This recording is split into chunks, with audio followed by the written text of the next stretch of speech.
What is up, guys? It's John and Austin from Obscure Reference.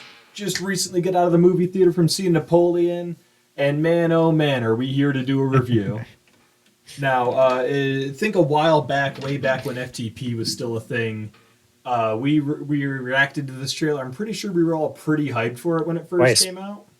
Twice, that's right. See, I was just looking back over the old FTPs and I saw it twice. I was like, did we really do it twice? So I'm glad you confirmed it. I'm not just gaslighting myself. Uh, But yeah, Austin, you usually like to save the best for last there, so I'm going to make you go first this time around. Gotcha. Uh man, this is a beautiful movie. I mean, just well shot. The set design incredible. I mean, Mm. obviously they were shooting on site for a lot of these because a lot of that era of France is still around. But costuming, makeup, Mm. like all of that, incredibly well done. But the movie lacked so much context and depth that uh it makes for a lesser movie. It really tried to cover so much that you couldn't get too deep on any one thing. And it meant that um, a lot of I didn't really, other than outside context, didn't know Napoleon or Josephine very well in this movie. I got like the most, in terms of the arc that they wanted to build, I got the most surface level understanding for those points. But anything outside of that, it really never felt like I actually understood these characters. And that led to interesting issues down the line in terms of the story, that like specific parts of Napoleon that they wanted to talk about in this. I think that the two best scenes that this movie had were the two that actually had context, and they were two action scenes. So the action in this ends up being really good. But again, we just didn't have that much for the characters themselves. And that's what I'll say without getting too into spoilers. Okay, so my surface level review, here we go. I don't disagree with you too much. Like, very well shot, well directed. The acting was good. The costumes, like you said, amazing. Set design, fantastic. But you're not wrong. It kind of left something to be desired despite all that. And I think it's because they, kind of sped run Napoleon and glossed over a For lot of sure. big details and included some minor details. Yeah, Obviously Josephine. Go ahead. my favorite was him. He just shows up in the very beginning and he just exists. He's Napoleon. And you're like, wait, did I just jump into the middle of a movie? For real, like there's so much of his backstory we could have covered. But for as much as Josephine was like an integral part of his life, I didn't realize how much of a big role she actually played. But man, for like a very failed toxic relationship, it took up a lot of screen time. Not that it wasn't For sure. interesting character interaction, but I mean, we cut Napoleon in the Alps for Christ's sake. Like that's one of his crowning moments. That's the big famous portrait he's in. We got his hat getting blown up at Waterloo, but we didn't get Napoleon crossing the Alps. We gloss over the first two wars of the coalition. So overall, I don't want to make it sound like it's a bad movie. I enjoyed it, but I think Yeah, critics were right to give it kind of a mid review where it wasn't bad, for but sure. I don't feel a dying need to go see this again or to buy it on DVD, rent it, anything. I've seen it. It was good. That's it. I'm walking away. It's the epitome of go see this in theaters before it leaves because the best parts of it will be best on the big screen. Yeah, like you said, those action scenes when they were fighting Russia, and I think that's the second war of the coalition, that was awesome. Uh, the whole Battle of Waterloo was really fun and well thought out and everything. That opening scene with the sneak invasion, just super good action scenes. But Hmm. everything that wasn't action, again, wasn't bad. It was well acted, shot, directed, costumed, all that good stuff. But it just fell short despite all that. Yeah. That being said, though, Napoleon's still one of my favorite historical figures, and overall, I enjoyed seeing this. It just wasn't as good as I was hoping for. I thought the funny part for me was when I walked out of the theater, all I could think was now I just really want to read Napoleon's biography again Right. because I want the actual details. After being like, man, that really got me jazzed to think about No, Napoleon. Now I actually want to go get some details. yeah, no. Once they didn't have the crossing of the Alps and all that, I was like, I need to go look more into this so I can, experience that. So quick Hmm. side tangent. I mentioned this to Mandy the other day.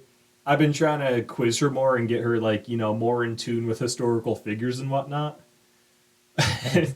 So, man, I forget what the first like three leading questions were, like what so and so's last name, and then I asked her, what was Napoleon's first name, and she goes, I don't know, Ferdinand. I was like, no, it's literally Napoleon. I gave that one to you. Anyway. I got such a kick out of that because it was just classic trick question. Anywho, yeah, surface level thoughts. Pretty okay, pretty dang okay. Like 6.5, 7 out of 10. Nothing blew me out of the water, but I enjoyed seeing it. It didn't overstay its welcome. It dragged a little at times. They glossed over some things, but it also Yeah. prevented me a new angle on Napoleon. I did not realize how crucial Josephine was to his life. I knew her all the stuff pre-divorce, but post-divorce, I didn't realize she stuck around.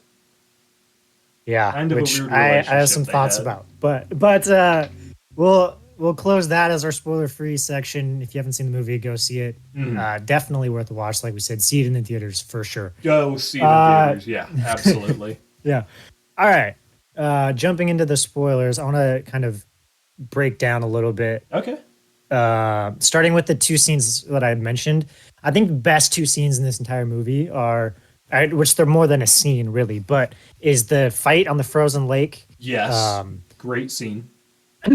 that had so much context to it that made it incredible. You understood like where they were, what was going on, and Mm. it led to the payoff when they shoot the lake and it drowns all of the Prussians that they were or Mm. the Austrians. And the Russians. Uh, yeah, and so that was an incredible watch. It was brutal Mm. watching them all Oh fall into yeah. the No, water. that it was The cold sh- blooded. the shots for that was incredible. I mean, it was very stylized because like obviously they didn't actually really get shot, but there was like, Yeah. so much red in the water and it bounced off so well against the Mm-hmm. blue of the ice and the It water really that it was beautiful. it added in a way that was like very emotional. I mean, if I And then the didn't know second this one, was a movie, sorry, I want to add real quick. You couldn't have told yeah, me they didn't just like drown people and horses right there. It was so right. convincing. Yeah, it was so good, and it like I said, everything built all so well together, and that's where like that scene in the Waterloo scene, which is the next scene I'll get to, Mm-hmm. have such good context and understanding of what they're trying to do. That the parts that lack context, you notice them even more. So like same thing, like I was saying, we get all of the build up in the Waterloo scene, right? With the scouts, they're running out and they're saying, Mm-hmm. the backup's coming. You need to get to them before they get here. And then you get all of the build of Napoleon trying to wait out the water or the rain rather, to get the attack. And there's all of this like build up to the big scene and the big fight. And then you see obviously when the Russians come over the ridge and end that fight. Like again, beautifully shot, well Yeah. set up. They build all of the context, which leads to a great scene, and ultimately the demise of Napoleon. And that later part of the movie, you start to get some of the subtlety of like Ridley clearly understood Napoleon and read a ton Mm-hmm. because like you get the parts of like the adaptation for cavalry where they build the square, and show how Napoleon kind of, although he was leading edge for a long time, kind of lost it and Yeah. people caught up and evolved past him. And they did that without words, obviously, but it hinted at a clear understanding of Ridley. He just didn't have the time. It was a 2.5 hour movie and you glossed over so much just to get to this part, Yeah. which gets me into a weird part about Josephine. So we have this toxic relationship that ends in this brutal way before, the not the when they get divorced. And you have all these sex scenes that show Josephine just like not interested. in what's going on with Hmm. Napoleon, and there's all of this back and forth of them, like her showing disdain towards him. But then at the end of the movie, Josephine is deeply in love with him, and Yep. Napoleon is going to meet her in the afterlife. And you're like, that doesn't feel like the resolution of No. this storyline.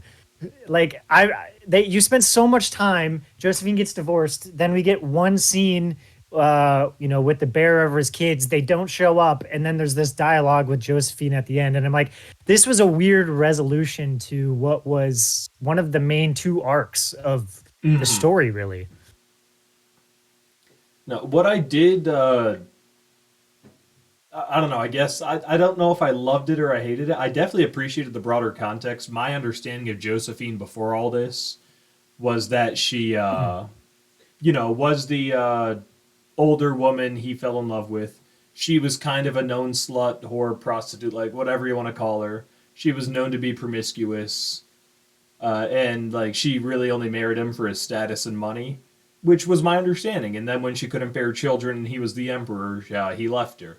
I didn't realize she stuck around after, like to whatever extent in his life. And you're right, like after being known as the promiscuous one who cheated on him, after like in her biography, she mentioned, or I don't know if it's an autobiography or just a biography, but there's a quote from Josephine that's like, "Yeah, he was bad in bed." So like after all this shit talking him and sleeping around his whole life, it just felt kind of weird that at the end of it all, they were supposed to be this like unspoken great love story, and I was like, are they? Is that real? It doesn't make sense. Like in the context of the movie, it really doesn't make It sense. And I just got it very felt like, after I thought about it afterwards, I was like, wait, what? see, like leading up to it, I was like, okay, I know they get divorced, I know this is going nowhere, and then they're like deeply in love after all this and writing each other. After she like doesn't write him during their marriage, I don't know. It felt weird. Agreed. Um, no, but another thing that stuck out of place for me was all the French Revolution stuff at the beginning.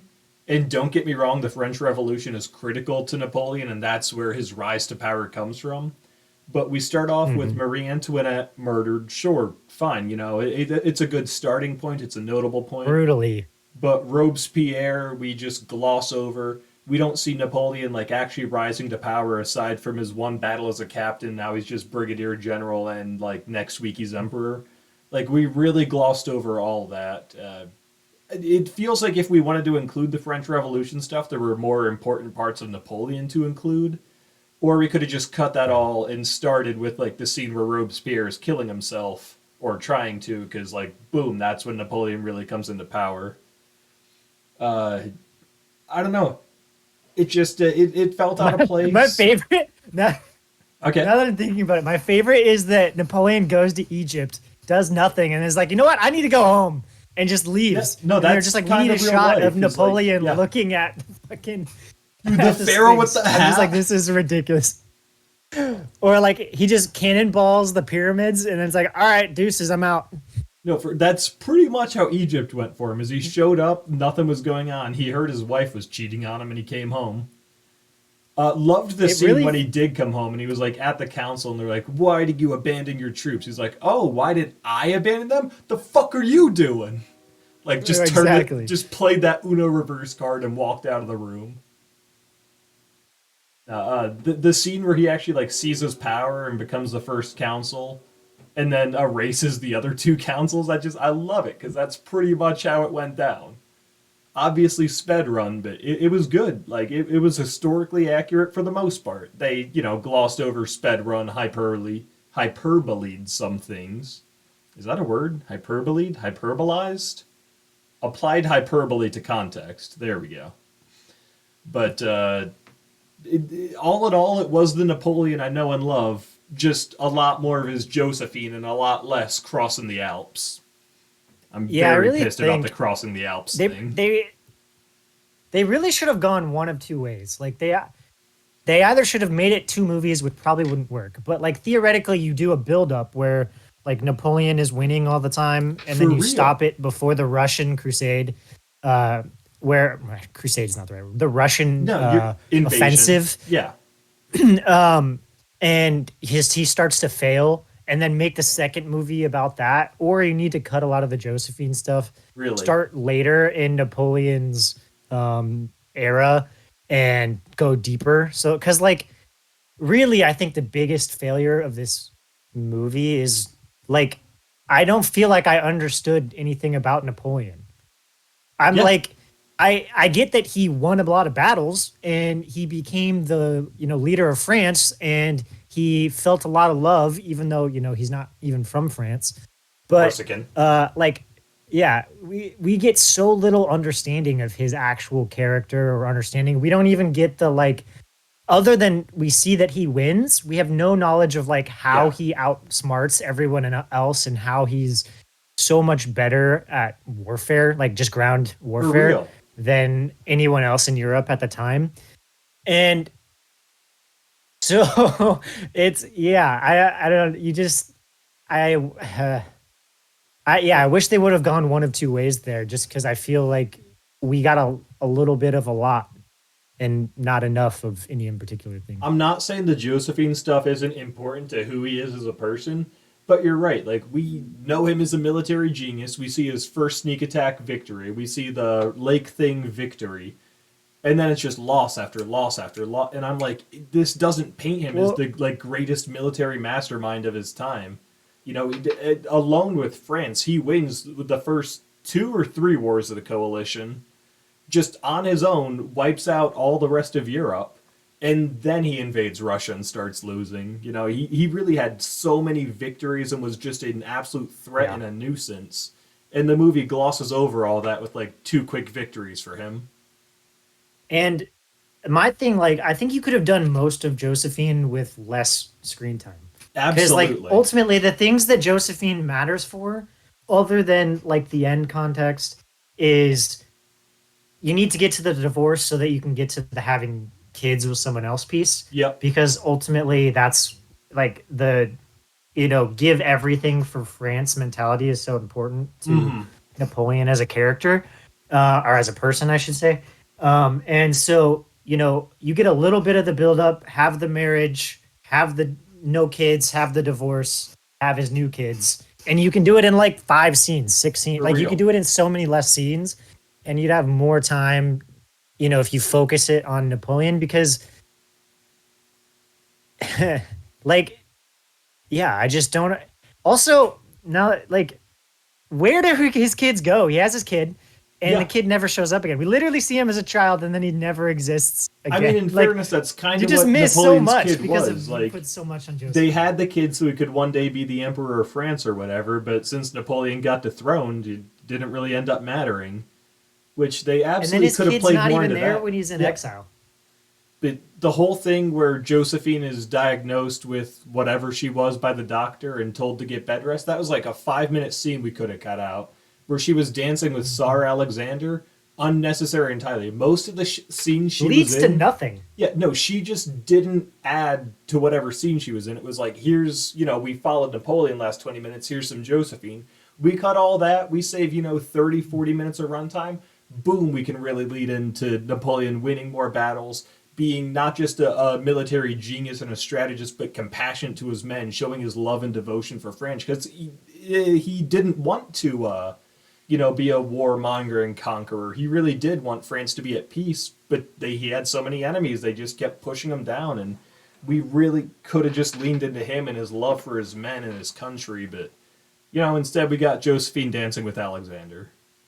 Or Yeah. Alexander at And I all. think Goddamn, cut him. He wasn't a bad character, just historically, he's such a weak person. Just like push him out of the screen. We don't need him here. yeah, you really like there's the build up for the part where he has the conversation with Alexander and Alexander says, no, you can't have Mm. any of the kids. Like you can't marry any of the kids. Yep. It like is enough. Past that point, he doesn't add anything at that point. Yeah. I just think you could rearrange that. So like the third act would be like I think the third act redeems for some of the middle part that gets kind of all over the place. In that, like I said, it has this subtlety to talk about some of the shortcomings of Napoleon in the end, him losing the battles, him like war evolving around him being um like very self-centered and causing his own Mm. issues like internally Yep. kind of causing his own demise. We get some of that, but a lot of it comes out of nowhere or is so subtle because we don't have the time to talk about it. And I think you could have made those even better, and it would have made for uh, a better narrative and a more For real. For fulfilled sure. story. Yeah, I mean, again, broadly speaking, I didn't hate this movie. I enjoyed it. I just don't want to sit through it again. But well acted, well directed, well shot, great historical figure. But they emphasized, in my opinion, all the wrong parts of him and cut some of his monumental moments that would have made for a great camera Right. shot. For sure. Well, I think we're kind of circling at this point, Yeah, but no, I think we're just circling the drain, so time to pull the plug. What a great segue that was. Wait, does that make if you sense? have 18 hours or whatever to sit around and listen to the audiobook for Napoleon's biography, do it. You'll get far more context and understanding of him if you're a history nerd enough for that. If you're not, this will be a fun action movie for you. Again, go see it in theaters before it's out, because that's where all the best parts are going to happen. Like all those battles, all the big surprises, that's where you want to see it, is on the big screen. Anyway, guys, so that's going to do it for our review of Napoleon. Like we said, pretty good movie overall. Has its flaws, but definitely worth a watch. Go ahead and check it out. And if you are liking the content, please consider subscribing down below. Become a subscribing dibbler today. Leave a like on the video if you're enjoying the content. Comment down below if you've seen the movies. Tell us your thoughts, where we're right, where we're wrong. And stay tuned to channel content, because it's going to be coming at you fast.